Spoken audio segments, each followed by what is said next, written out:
نو مسلمانانو تاسو نه یو عاجزانه درخواست کوم، سوال منت در نه کوم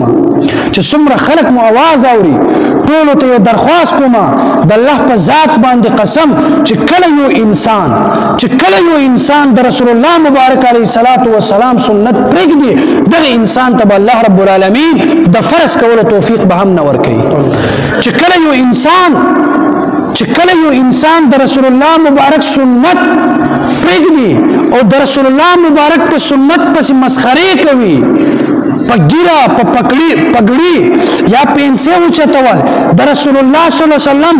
یو مسواک سنت ولی نه وي، ورکوټ سنت ولی نه وي، که یو انسان دې ته سپک ګوري او سپکوالي وجه نه دغه انسان دا عمل پرېږدي چې بای دا خو ضروري نه ده پرېږده، داسې شي د پکې نعوذ بالله د الله په ذات قسم دغه انسان دا کافر کیږي او دنیا نه بې ایمانه ځي.